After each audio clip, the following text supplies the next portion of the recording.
Pozdrav, dobrodošli u jedan audio koji sam već najavila, a u kojem želim da pričam o tome koja je razlika između života u manjem mestu u Švedskoj i života u velikim gradovima poput Malmea, Göteborga, Stokholma.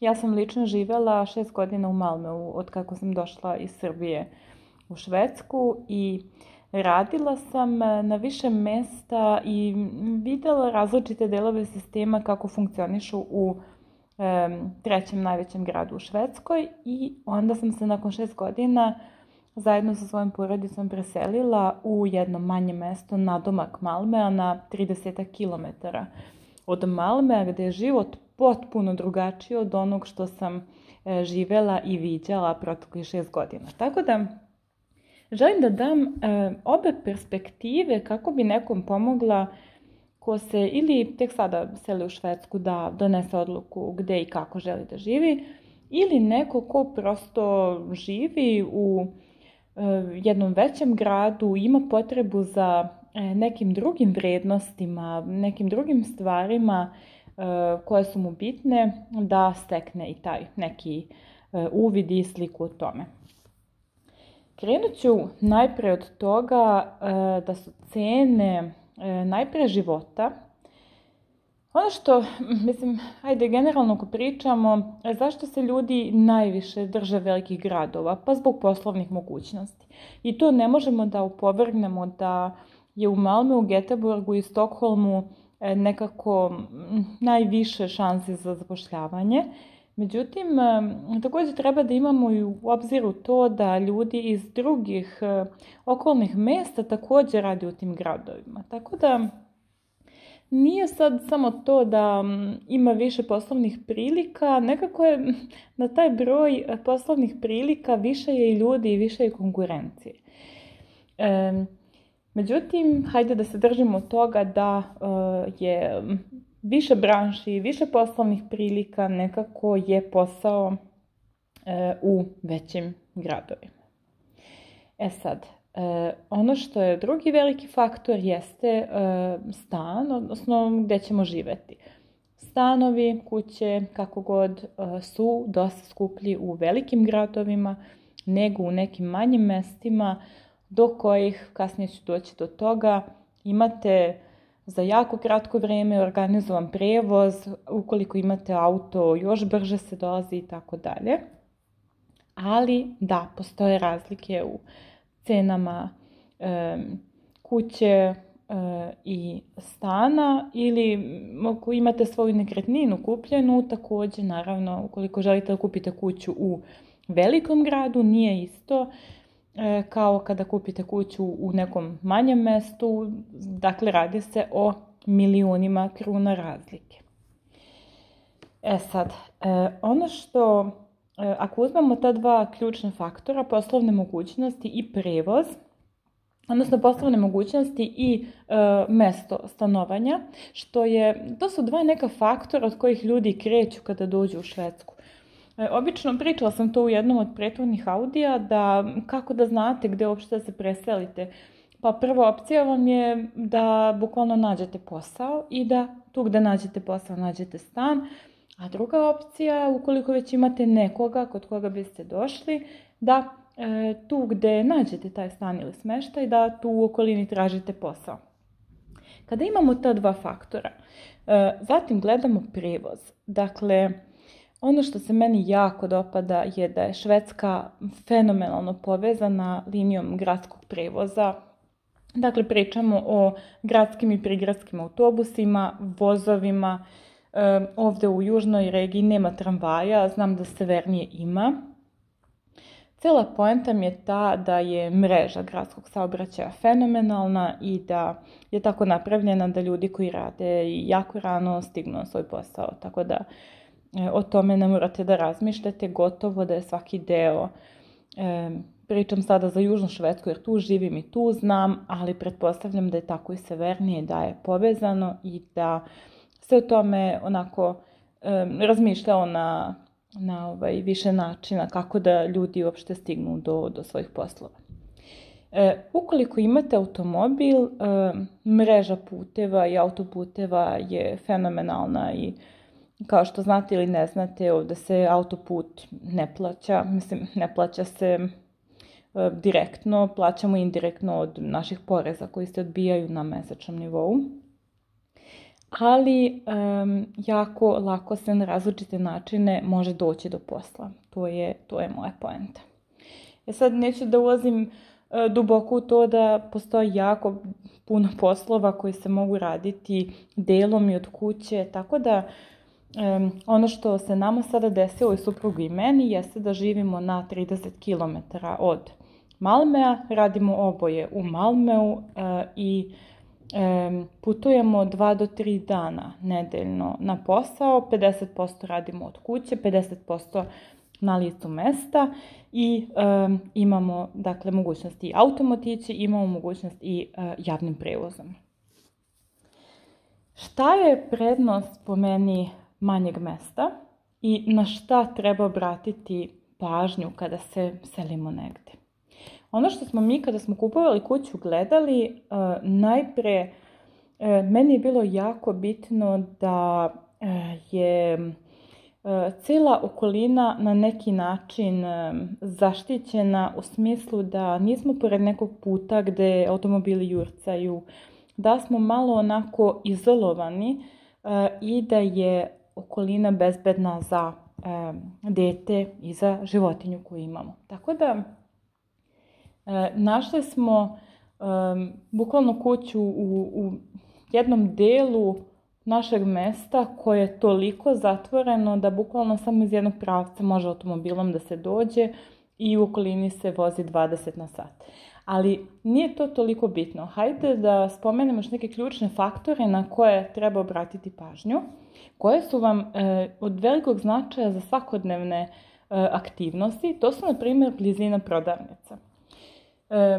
Mana manjih mesta često je da u nekim mestima ne postoje prodavnice prehrambene, pričamo o većim lancima gdje su cene normalnije, a u nekim manjim mestima postoje te prodavnice, jedna od najskupljih. Neću sad da imenujem nikoga, ali vi koji živite u Švedskoj znate koje prodavnice se smatraju za dosta skuplje od nekih ostalih osnovnih. I, na primjer, tu gdje smo mi kupili kuću također postoji veliki tržni centar gdje su gotovo, bukvalno više tih prehrambenih prodavnica kao i većina butika i svega što nam treba. Tako da, što se toga tiče, mi ne moramo izaći iz našeg mesta koji ima 10.000 stanovnika da bismo kupili sve, a drugo, danas je bukvalno 50% svega što kupujemo online, tako da sa te strane je i to bez problema počelo da funkcioniše. Nisam bila neko ko kupuje online dok sam živela u velikom gradu jer mi je sve bilo na bukvalno korak, a sada shvatam da se jako, jako puno može i uštedeti ako se kupuje online. No da se vratimo, znači prva tačka, prirode i kakva je okolina. Drugo, prodavnice. Treće, jako, jako bitna stvar koja mi se dopada ovdje jeste da Vårdcentrala, odnosno odlazak kod lekara, ne postoje redovi, nema, znači vi zakažete pregledi i taj dan ili za dan dva ste na redu, nema tih guranja kod lekara. Dete smo prijavili u onaj Born Vårdcentral, znači bez problema je primljeno, nema redova, nema tih gužvi. Dakle, lekar vam je pristupačan sada i odmah. Vrtići, škole. To je jedna jako bitna tema. Ja i moj suprug oba smo radili u osnovnim školama u Malmeu i nije nam se svidjelo kako je to funkcionisalo u smislu bezbednosti dece najviše. Kasnije ću pričati o tome, o stopi doseljenika, na primjer, u velikom gradu i jednom manjem, ali je poenta ta da ovdje u manjim mestima primećujem da su škole i vrtići mnogo na jednom višem nivou, kulturnijem, obrazovanijem, nekako je sve više civilizovano i ide u nekom pravom smeru, dok usudit ću se reći da u Malmeu sam primetila da je mnogo toga se istrglo kontroli i da ne ide baš onako kako bi trebalo. Tako da iz tog razloga mnogo sam srećnija što će moje dete jednog dana ovdje ići u vrtić i u školu, nekako mirnija sam. I taj potez smo baš povukli, znači selidba iz velikog grada u manji se upravo desio zbog rođenja deteta i detetove bezbednosti prije svega. Moram napomenuti da većina manjih mjesta ima osnovne škole do 9. razreda, znači do kraja osnovne škole. Neke mnogo manje sredine imaju do 6. razreda i onda dete mora u obližnje selo da ide do 9. Tako da to proverite da li mjesto gdje želite da se selite posjeduje osnovnu školu do 9. razreda. I onda naravno dete kada krene u gimnaziju, odnosno srednju školu, treba da putuje u obližnji, najbliži grad ili mjesto. Ono što je jako velika razlika, ali jako velika između Malmea i mjesta gdje živimo sada, je tempo života, gdje ovdje gdje smo sada nekako je sve u prvoj brzini. Ja volim reći da imam utisak da smo mi iz 5. brzine došli, vratili se u prvu brzinu i u neko prirodno stanje, kako bih to objasnila, ljudi se javljaju jedni drugima kada prođu bukvalno na ulici pored vas. Sve je nekako usporeno, ljubazno, bez stresa, bez nekog nametnutog tempa, žurbe, jurbe. Ono što mi se dopada naročito, u mjestu u kojem živimo, kako nema stanova za izdavanje, tako nema ni doseljenika, odnosno imigranata. I pritom ne mislim na ljude koji su došli pre, 20 godina, kada su bili ratovi na Balkanu i tako dalje, nego mislim na ove migrante koji su 2014. i kasnije došli iz arapskih zemalja, zato što u mjestima gdje uglavnom nema stanova za izdavanje, ovo je jako bitno da zapamtite, znači ako vam je to cilj da ste prevashodno okruženi Šveđanima, gledajte da živite u mjestu gdje nema stanova za izdavanje. To je na neki način, ne mogu reći garancija, ali jedan jako veliki,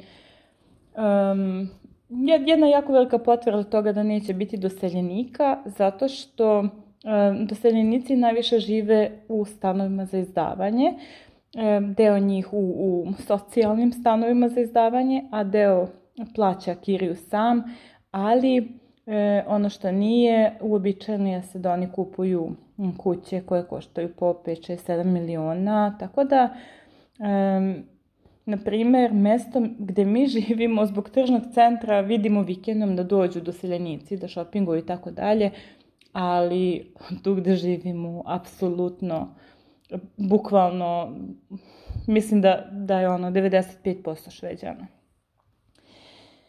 Što definitivno utiče na cijelu kulturu mjesta i to je moje neko dosadašnje iskustvo i kada prođem i pored škole, pošto mi živimo pored jedne škole, bukvalno na 5 minuta od škole, ni u školskom dvorištu ne vidite doseljenike, vidite uglavnom domaću decu, tako da nekako je sve, pa da, iskoristit ću reč civilizovanije. Tako da,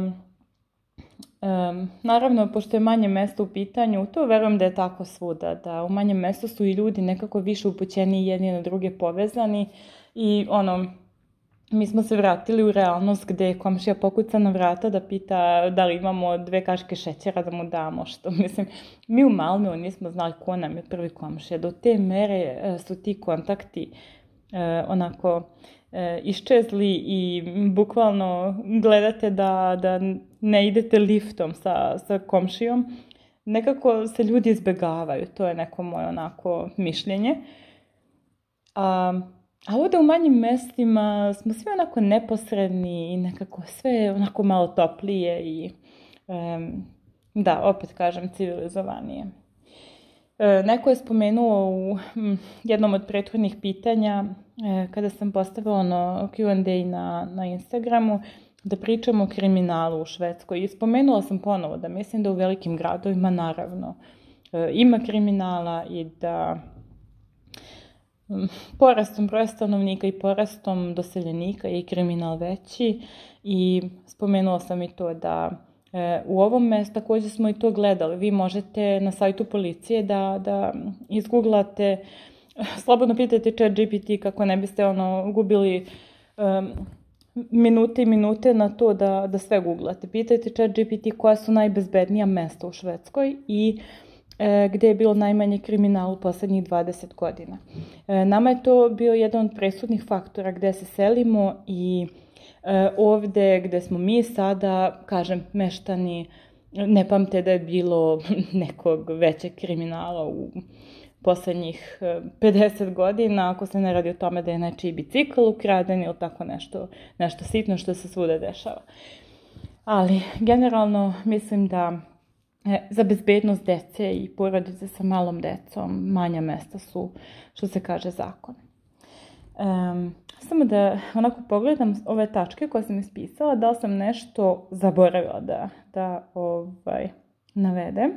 Mislim da su to te neke ključne razlike. I da, ono što je još zanimljivo jeste da ovdje plaćamo mnogo manji porez. Jer vama se od plate skida porez u odnosu na to u kom mjestu živite, a ne u kom mjestu radite. Tako da mi sada, kako živimo u ovoj opštini u kojoj živimo, plaćamo mnogo manji porez, mislim mnogo manje. Osjeti se to na mesečnoj plati da je par stotina kruna više svakog meseca, pa na godišnjem nivou to bude par hiljada kruna. Ali opet kažem, ja dobijam veću platu neto iznosa nego kolega koji živi u Malmeu, a radimo na istom mjestu, imamo istu platu. Tako da i to možete izgooglati koje opštine imaju najmanju poreznu stopu, odnosno gdje se najmanje oporezuje. I mislim da je to. Slobodno postavite pitanje ukoliko vas zanima još nešto da uporedim sa velikim gradom i manjim. Ali po meni je to je ključ. Znači da možete od mjesta gdje živite da dođete do svog posla neometano, da imate više opcija prevoznih sredstava do svog posla, da nije toliko opet udaljeno od civilizacije, da ste na neki način povezani i da imate, opet kažem, stavite na papir ono što je vama najbitnije. Nama je to bilo bezbednost nas i našeg deteta, što je ovdje svakako. Mi smo, evo, sad će godinu dana kako živimo u našoj kući i prezadovoljni smo izborom koji smo napravili. Želim i vama da se preispitate da li živite šablonski u istom mjestu u kojem ste odabrali pre 5, 10, 15 godina da živite, samo zato što uopšte niste razmislili o tom pitanju i da li je možda vreme za selidbu iz bilo kog razloga u jedno drugo mjesto gdje su možda manji troškovi i više toga što vam je na listi prioriteta. Sve najbolje, čujemo se.